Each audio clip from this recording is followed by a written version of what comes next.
What's up, guys? Welcome to the Son of Wonder. Today I will be I'll be ranking all of the MCU films. Wow, that is a big task, trust me. But I actually will be, I shouldn't say all the MCU films. I will be excluding two because I haven't seen them. Multiverse of Madness and Eternals. Eternals I just don't really care about. And Multiverse of Madness, I'm just not into that creepy sorcery stuff with the third eye. I'm not here for it. But I figured it'd be prudent to do a list in light of the release of Wakanda Forever recently, so let's conversationalize.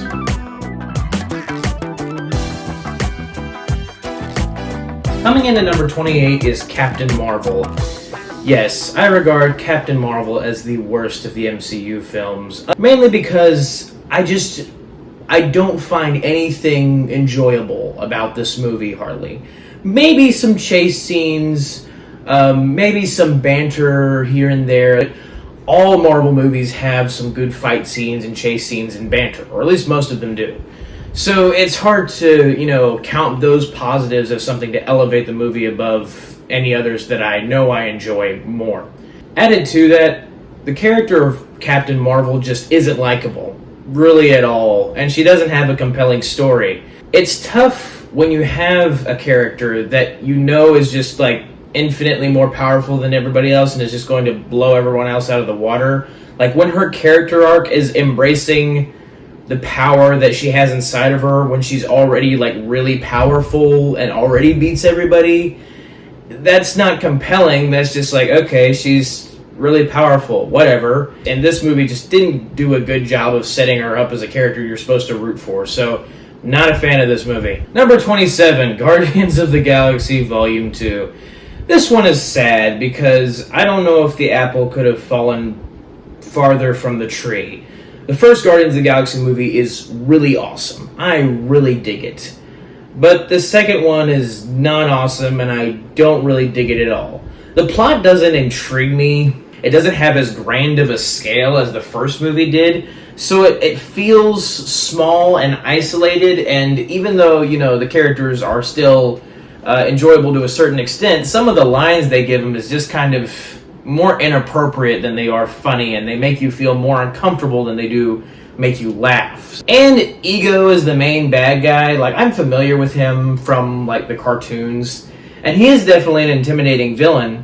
But the way they went about it with, his storyline being he goes to different planets and spends time with these different women and has children with them, and that somehow allows him to control all these planets and, like, spread out his consciousness. It's just so weird and out there of a plot line, and it also makes for just some feeling uncomfortable at times, like I said. And so, the villain's not the greatest, the plot line's not the greatest, and when those two things don't work, the whole movie doesn't work. Number 26, Black Widow. Now, upon rewatch of this movie, because I'd only previously seen it once in theater, there are some things to enjoy. Yelena has some pretty funny dialogue, and she is a likable character of how snarky and sarcastic she is with Natasha. And also Red Guardian, even with his despicable as some of his thinking is still a guy that you do want to root for and you want to see kick some butt.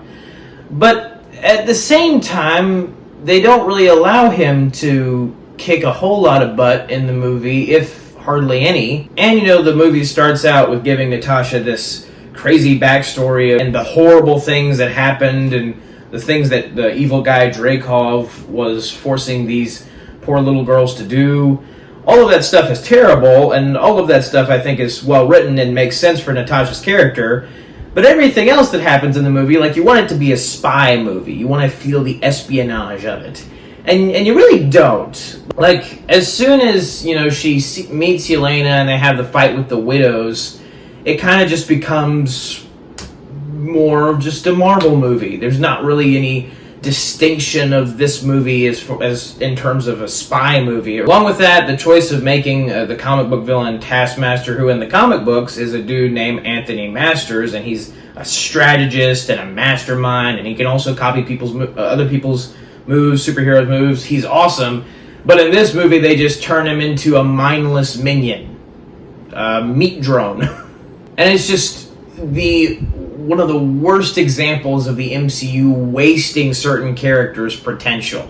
I mean, Taskmaster's a great bad guy from the comics, but all that the character's good for in this movie is just some fight scenes. And it's really not even the same character at all. The only thing that's, the same is just the name and the look. Other than that, that's pretty much it. I'm not a fan of when they gender swap characters. I just don't understand the point of it. Like, I wouldn't want Wonder Woman or Black Widow to be turned into a dude, and I don't want Taskmaster to be turned into a girl. I'm not for the gender swapping. And if we're being honest, there are way too many times in this movie where certain characters were in a car wreck or blown up or something entirely destructive happened to them, and they just walk away. Yeah, that just kind of takes me out of the movie as well. Coming in at number 25, Black Panther, Wakanda Forever. This one it's a similar thing to Guardians of the Galaxy Volume 2. It is so disappointing for me because I love the first Black Panther movie so much. I cherish that movie. I cherish its story. But this movie I just felt fell so short in comparison to its predecessor as well as just other Marvel films. And I think the main reason for that is no one in the movie actually carries the movie. There's not a good enough character. There's not a compelling enough character that you're like, oh, well, that person I'm really cheering for. Like, Shuri is fine. You want her to win, but then you have this plot line where she's also concerned about vengeance that you're maybe like, I don't know if I want her to win. She's kind of mad. And then along with that, they make Namor, the character from the comics, I feel like they dealt him a terrible hand. Namor's a guy who, in the comics at least, is supposed to, he's sometimes a villain, but he also has enough goodness in him to be a hero at certain times, and I feel like he is a good guy for the most part in the comics. But in this movie, I mean, he has no redeeming qualities whatsoever, at least not in my mind. I mean, his people hypnotize others to kill themselves, which is entirely despicable and evil when you really think about it. And he himself is so paranoid about, saving his home that he is willing to blackmail and threaten and kill other nations almost pointlessly for it. It puts him in a bad light, and it puts Shuri in a bad light at times. And yes, there is some light at the end of the tunnel there for Shuri in the end.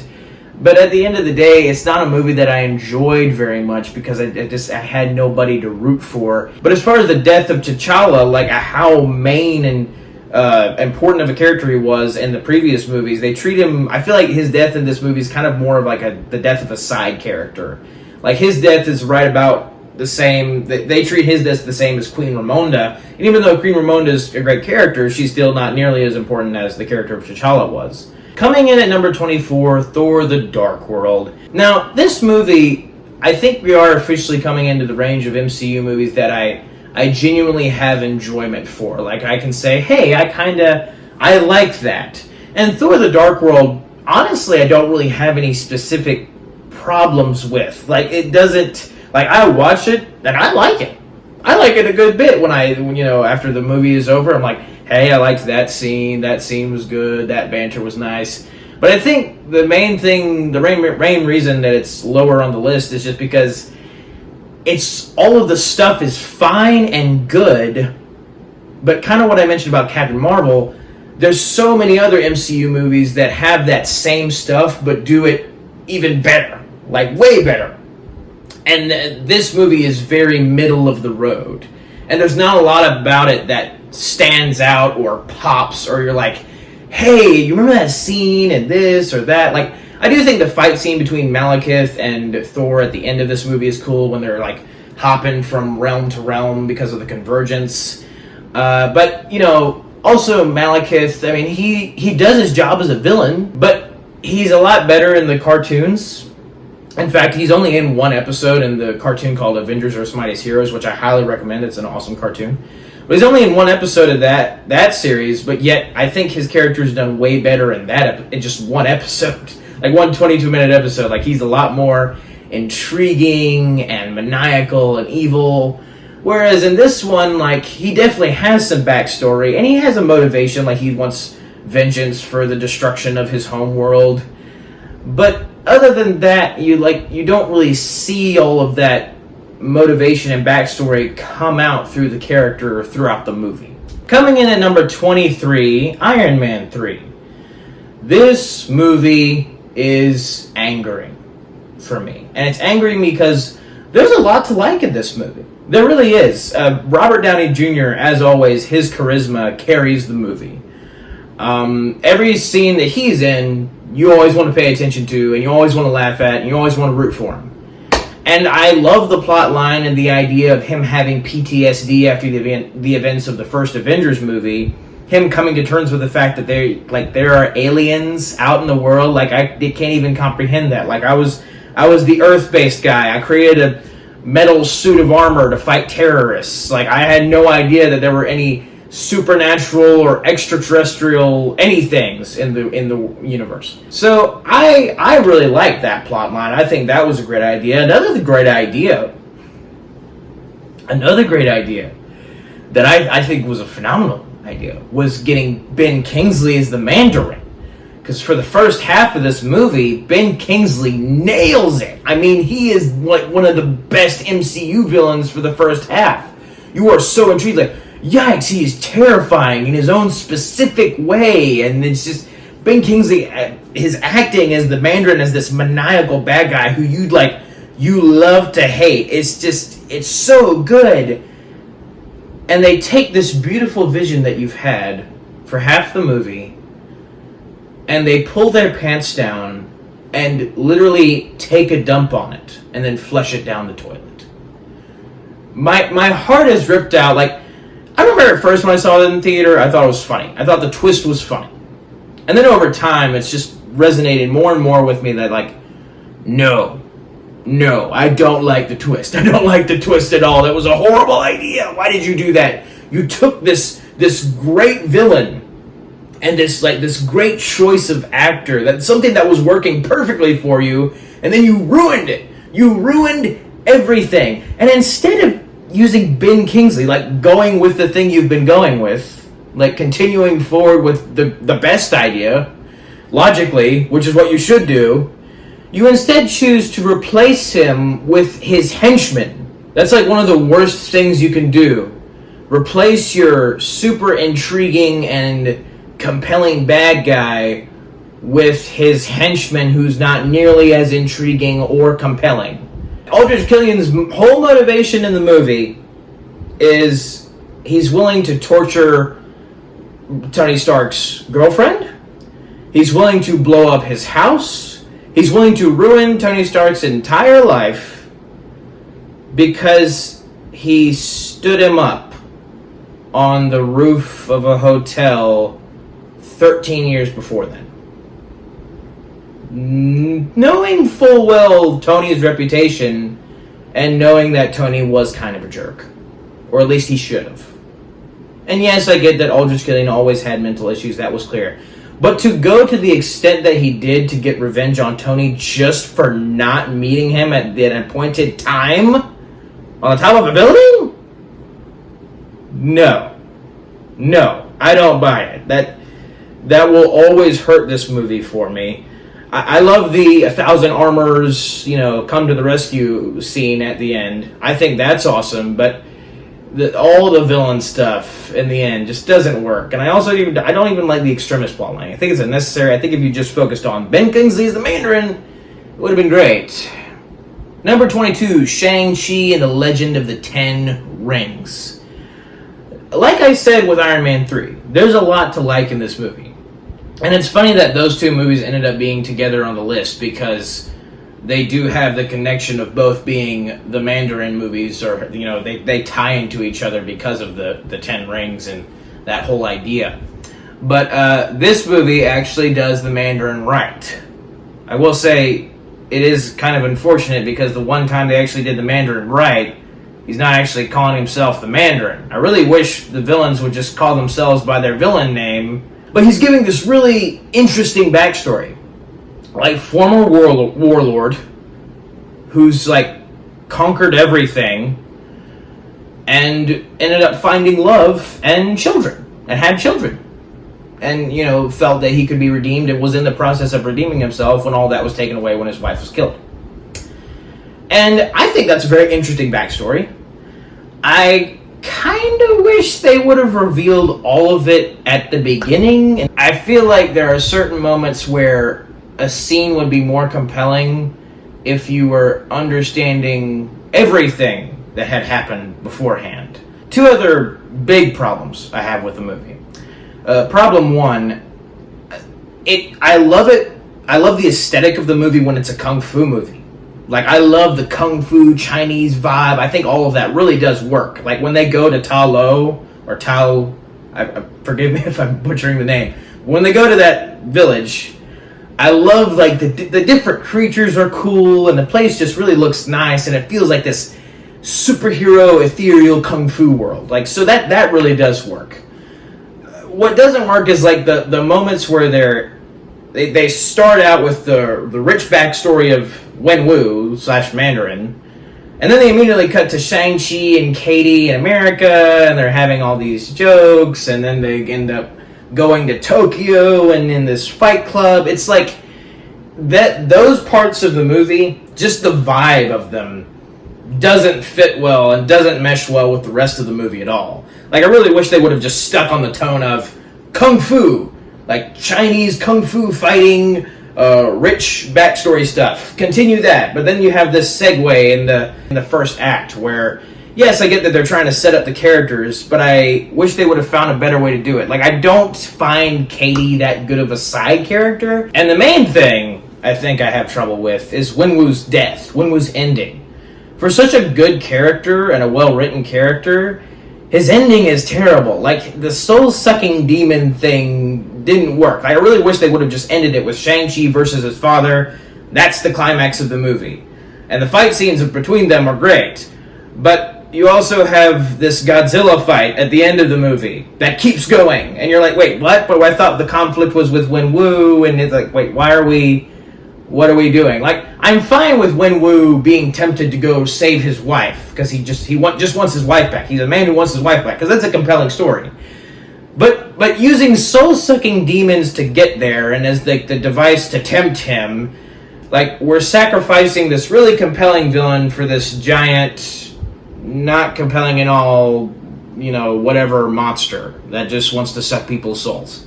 I just think that was a bad idea. But I do like the aesthetic and the adventure of this movie. I think is definitely a positive for me. Coming in at number 21, Avengers: Age of Ultron.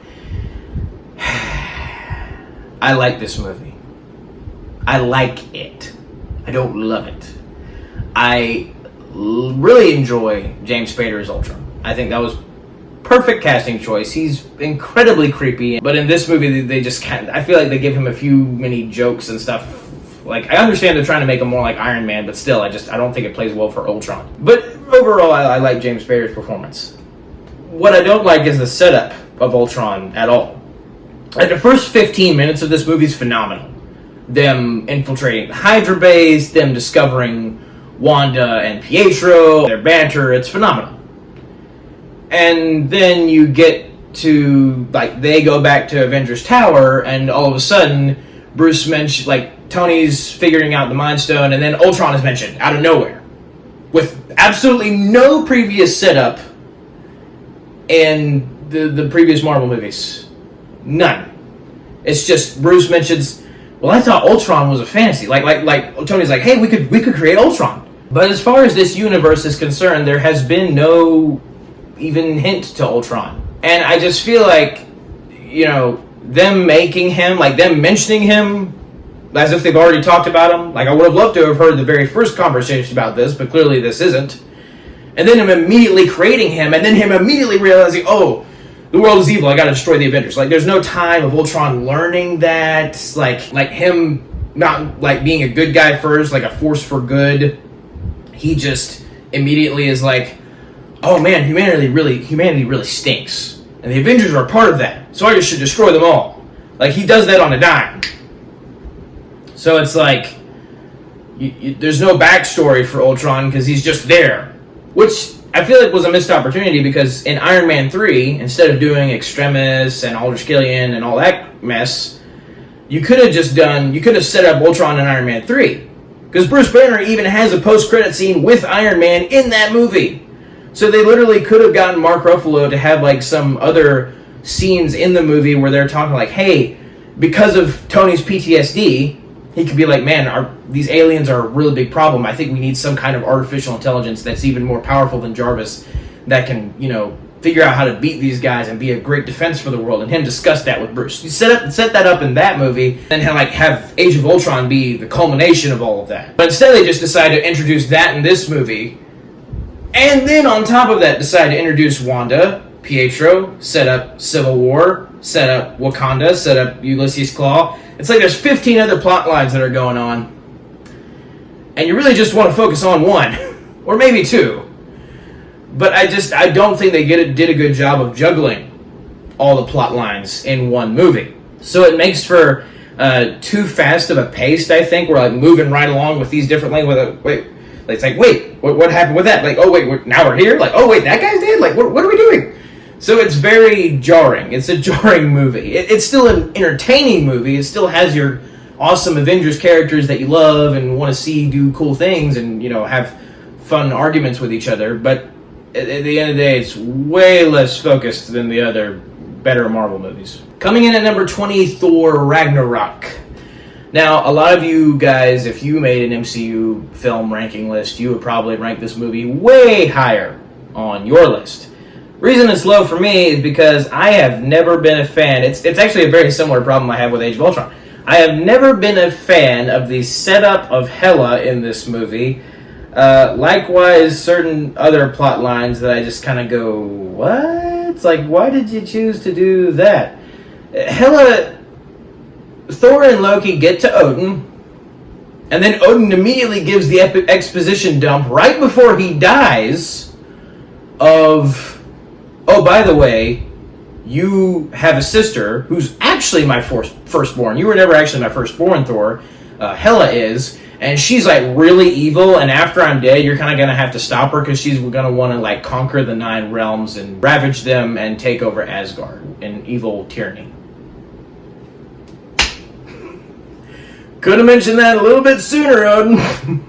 And I get that, yes, Odin kept a lot of secrets, and Loki did and banish him. But at the same time, it's just like, I don't think it was wise writing having all of that information dumped on you right before the main villain appears. So it's like, oh, we're finding out about Hela now, and she's a firstborn, and she did all these things, and there was a history there, and so now she's here and killing everyone. She has the same problem of Captain Marvel, and she's way too overpowered. Like, the struggle against her is all for naught, and the only thing that can beat her is Surtur. Any moments of triumph that Thor and his team have against her just kind of is rendered null and void just because she just immediately gets right back up and walks away from it. It's not entertaining to watch a villain just dominate everyone and then just stay on that podium of dominance. Also, I'm not a fan of the way this movie treats the previous plot lines established in the previous Thor movies. Like, the idea of Loki and being in control of Asgard at the end of Dark World was a phenomenal idea. I loved that idea, and I was really excited to see what they were going to do with that idea in this movie. But right out of the gate, it's like, oh, Thor figured it out. Loki's in control of Asgard, and now he's just going to go find Odin. Like, all that potential that was there, all that intrigue, all the interesting story that could have happened out of that was just gone. Also, the previous established side characters of the previous Thor movies who mattered a lot, who were like Thor's best friends, who helped him quite a few times, saved his neck quite a few times, Warriors 3, and, Darcy and Eric Selvig and Jane, all gone. Done away with in, like, the worst possible ways. Like, Jane gets one little scene to explain why she's gone, and that's it. And then the Warriors 3. Oh my gosh, I've always hated the fact that Hela literally just goes to Asgard and just wipes them all out. As if they were like these pointless side characters who did absolutely nothing and mattered like none whatsoever. Like, they had the gall to kill Zachary Levi the way they did, where she just throws a knife at him, and it almost seems like they were playing it as a joke. She's like, oh, I'm Hela, and then it just throws a knife. And then, like, I'm in theater going, what? I care about those guys, and you just glossed over them like as if they were nothing? That's not cool, man. At the end of the day, the reason that I did put this movie higher above the others is the sheer entertainment value of it. It is really entertaining.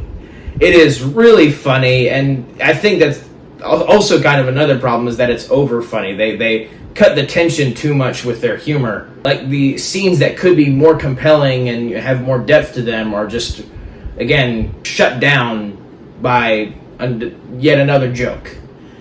But the jokes, for the most part, are still really funny, and this is a very rewatchable film, so that's why it's higher on the list. Number 19, Ant-Man. This movie really doesn't do anything wrong. I really like this movie. It's just really small scale and doesn't have a ton of effect on the MCU other than introducing the characters, like, of the Ant-Man characters in themselves. And there's nothing particularly like, oh man, that was like really good. Like, there's nothing really like that in this movie, but it's just a very enjoyable and fun film for like a Tuesday night or something. I think Paul Rudd was actually perfect casting for Ant-Man. Marvel's great at picking actors with like a ton of charisma to carry their own movies, and Paul Rudd is no exception to that rule. And also, I think the Ant-Man franchise has some of the best side characters. Like, I think my favorite solely meant to be funny side character in all of the MCU is Luis. Like, his breakdowns and like his flashbacks of like detailing different things that happen, like, I never fail to like laugh out loud at all of them, and that will come up later. But I also really like Scott Lang's plotline in this movie of being this dad who really wants to be there for his kid, but because of the previous mistakes he's made, he doesn't feel like he can be, and like the more he tries, the more he fails, so he feels like he has to just go back to crime, and that ends up leading him down the path to become the hero that his daughter truly wants him to be. That's a really nice and sweet story. It reminds me very much of the line that Oogway said in the first Kung Fu Panda movie, if you've seen that movie. One often seeks his destiny on the road he takes to avoid it. And that was one of my dad's like favorite lines from Oogway, because it's true. And it's essentially what happens here. It's like in Scott's process to, you know, he's kind of he's just going back to crime because that's the thing. He just feels like, okay, it's easy to do, it's something to do, I kind of find it enjoyable, so I'll just do that rather than do the hard work to, you know, go back to Cassie since it seems so impossible. But yet, it's that one heist that he does that ends up bringing him back to Cassie. So I think that bit of writing is really great, and yeah, this is an enjoyable movie.